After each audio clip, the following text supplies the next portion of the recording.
নমস্কার, creative urban এগ্রিকালচারের পক্ষ থেকে আপনাদের স্বাগত, অভিনন্দন ও শুভেচ্ছা। আজ আমরা চলে এসেছি ফুলিয়া নামক গ্রামে, রানাঘাটের খুবই সন্নিকটে বা হবিবপুরের একেবারে লাগোয়া একটি জনবহুল বর্তমান জায়গা হচ্ছে ফুলিয়া, যেটিকে আমরা তাঁত শিল্পের অন্যতম পীঠস্থান হিসাবে চিনি। যাই হোক, আজ আমরা এখানে এসেছি মূলত দুটি নিদর্শনকে লক্ষ্য করে।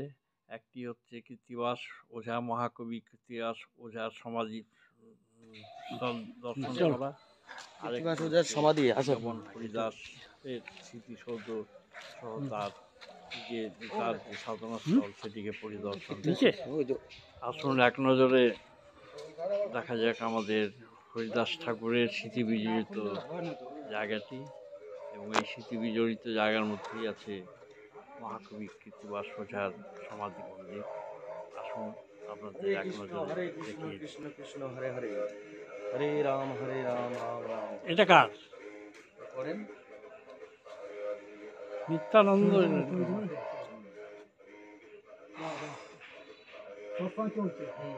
ওই নিজে করা আছে। আর আমাদের কৃত্তিবাসের কোন জায়গায়?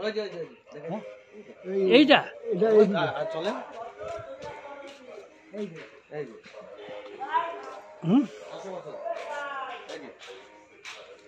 এটাকেই সুন্দর করে করেনি, আর তোমরা নিজেরা করবে তো? নিজেরা করলেও তো লোকে টাকা দেবে। এই যে আমরা এলাম কি জন্য?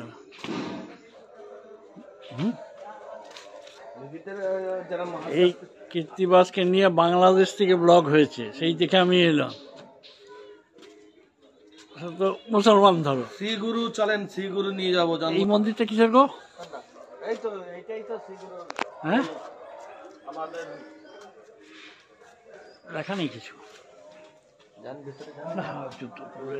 জুতো পরে এইখান পর্যন্ত আউট। এ তো ইয়ে ঠাকুরের। ওই মহারাজাকে শোনেন, সব বলে দেবে। এত আছে না দিক বলে আপনার ভিডিও অল্প মহারাজি। ইতিহাস বলেন। নমস্কার, আমরা হরে কৃষ্ণ। আসলে দিকে হরিদাস ঠাকুরের এটা ভজন স্থলী। কোন জায়গায় গো এটা? ওইটা হচ্ছে নামাচার্য ব্রহ্ম হরিদাস ঠাকুর। ব্রহ্মা বিষ্ণু শিব আছে না, তিনজন। শাস্ত্রে সবাই তো জানে। ব্রহ্মা ভগবানের নবলক্ষ ধেনু গোধন চুরি করেছিল দাপরে। তার সেই চুরির ফলে সে ভগবান অভিশাপ দিয়েছিলেন যে মুসলমানের ঘরে লালিত পালিত হইতে হবে, যবনের অন্ন খেতে হবে। তা ওনার জন্মস্থান আছে পূর্ব বাংলায় কলার থানা কেড়াগাছি। হরিদাস ঠাকুরের বাংলাদেশে। এবং একটা আছে ভজন স্থলে বেনাফল পাটবাড়ি, আর একটা আছে এই ব্রহ্মা হরিদাস ঠাকুরের এই ভজন স্থলে। এটা আছে হরিদাস ঠাকুরের মন্দির। এখানে বিশাল অজগর সাপ তখন বসবাস করতেন। উনি যেখানে তপস্যা করতেন ওখানে, এইটাই এখানে জপ করতেন, ওখানে বিশাল অজগর সাপ বসবাস করতেন। কিন্তু উনার তেজে সাধারণ ভক্তরা মানে থাকতে পারতো না। তাই একদিন আলোচনা করছে হরিদাস ঠাকুর, ভক্তদের বলছে তাহলে আমরা অন্য কোথাও গিয়ে আমাদের কুটির তৈরি করে আমরা ভগবানের কথা আলোচনা করব, আমরা তপস্যা করব। তা ওই কথা শুনে সে অজগর সাপ তো চিন্তা করলেন যে আমার কত অপরাধ আছে যে আমি এই জন্মে সর্প হয়ে জন্মগ্রহণ করছি। তা আমি সাধু, আমার জন্য সাধুরা চলে যাবে। তা আমি বরং এখান থেকে স্থান ত্যাগ করে চলে যাব, সাধুরা ওনারা সাধন ভজন করুক। ওনার সেই ভজন স্থলে আর গুফাটা আছে রিং দিয়ে ঘেরা, এই সেই সর্প, বিশাল যে অজগর সর্প হরিদাস ঠাকুরের ভজনের পাশে বসবাস করতেন, সেই গুফাটা আছে। হরে কৃষ্ণ। তাই সাপ ওই রাত্রে চলে গেছিলেন যে আমার জন্য চলে যাবে সাধু, তা হবে না। এটা বলো শুনি। কৃত্তিবাস ঠাকুরের সমাধির এই এলাকা হচ্ছে কৃত্তিবাস ঠাকুরের নামে পরিচিত। এইটাই সমাধি। সমাধি সে তো হবে। বলেন হরে কৃষ্ণ, জয় হরিদাস ঠাকুর কে, জয় কৃত্তিবাস ঠাকুর কে। আচ্ছা, এইটা এখন আপনারাই দেখাশোনা করছেন নাকি?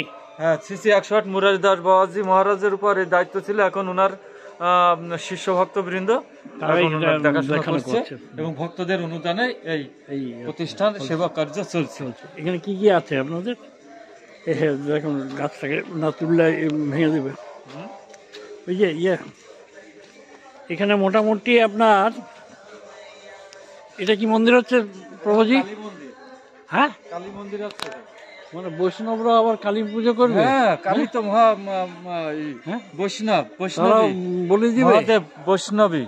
ও কালী বৈষ্ণব। হ্যাঁ, এই তো আওয়াজ শুনছি। কিন্তু আমরা ওই জাগতিক নিয়মে পূজা আদি হয় না, ওই যে বলি টলি হয় না, ঠিক আছে? এখানে ভগবানের প্রসাদ দিয়ে বা দেবতাদের পূজা হয়। হ্যাঁ।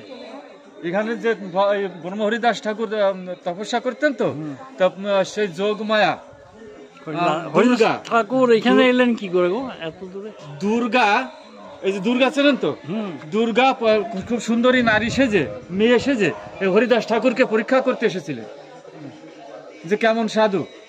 তা সাধু কখনো নারীর দিকে আকর্ষণ করে না, তাই উল্টে মানে সেই দুর্গা ক্ষমা প্রার্থনা করলেন যে আমার অন্যায় হয়ে গেছে। তো এই জায়গায় আপনাদের কি কি আছে? এই হরিদাস ঠাকুর পুরীধামে এখানে- হ্যাঁ? লাস্টে পুরীধামে যে তপস্যা করতেন, সেখানে যখন দেহ রাখলেন, তো গৌরাঙ্গ মহাপ্রভু ওনার ছিলেন? দেহটাকে কোলে করে নিয়ে ওনার মানে বৈষ্ণব সেবার জন্য ভিক্ষা করেছিলেন তাই? পুরীধামে। ভগবান ভক্তের জন্য সবকিছু না, করতে সে পারে। তো। মায়াপুরের ওখানেও তো বোধহয় হরিদাসের কিছু আছে নাকি? না, না, মায়াপুরে তেমন কোনো ইয়ে নেই হরিদাসের। ওদিকটা কিছু নেই। এমনি হরিদাসের আছে, মহাপুর পারিষদে ওখানে হরিদাস নাম প্রচার হ্যাঁ, সে তো করেছে। নাম প্রচার করবে। শ্রীবাস অঙ্গনে হরিদাস ঠাকুর ছিলেন, নাম প্রচার করেছে।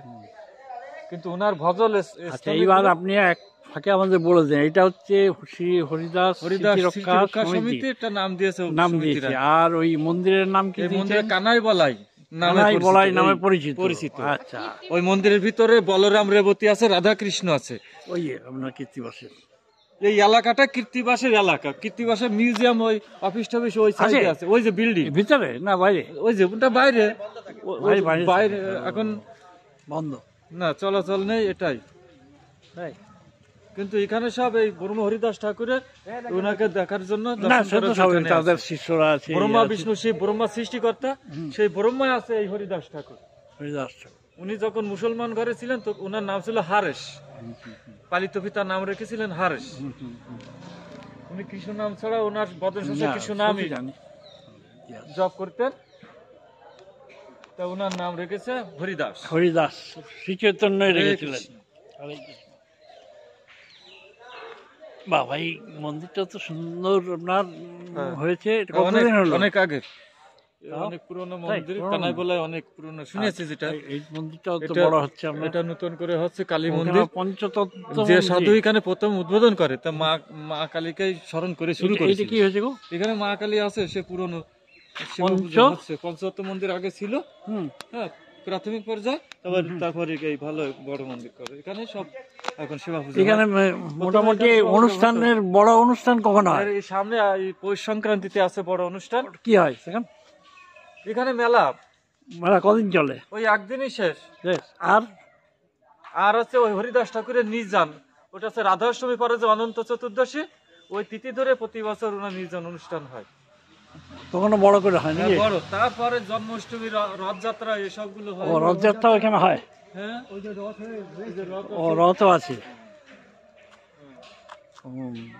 এদের সঙ্গে ওই মায়াপুরে যে সমস্ত বৈষ্ণবরা আছে তাদের সঙ্গে কোনো ইয়ে নেই নাকি? না, ওনাদের এমনি ওনারা সহযোগিতা করেন। যেমন ওনারা এই মন্দিরটা 83 থেকে, ওনাদের 83 থেকে এই মন্দিরটা তৈরি কোনটা? করেছে, এই রান্নাঘরটা বড়টা? তৈরি করেছে। হুম, হুম। কিন্তু ওনাদের কোনো দখলে না। দখল হচ্ছে এই- কমিটি আছে, এবং কমিটিরা আমাদের সিসি 108 মুরারিদাস বাবাজির। আমাদের আসলে অনেক গুরুদেবের আসলে অনেক জায়গায় আছে। বারাসাত রেলগেট 11 নম্বর রেলগেটে আছে, তারপর নেজাটে আছে, আর বৃন্দাবনে অনেক জায়গায় আছে। ও, নেজাটাও আছে? নেজাটে আছে, বসিরহাটে আছে। তাই তো, অনেক জায়গায় শিষ্য হ্যাঁ। আছে তো। বসিরহাটে একটা আছে। নেজাট অনেক দূর, এই সুন্দরবন। হ্যাঁ, তা খুব ভালো হলো।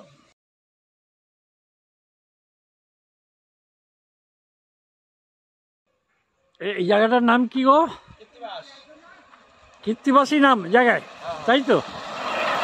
বাহ, এখানে কি আছে বলো আগে শুনি। কৃত্তিবাসের স্মৃতিসৌধ আছে। কৃত্তিবাস ঠাকুর এখানে ধ্যান করতো।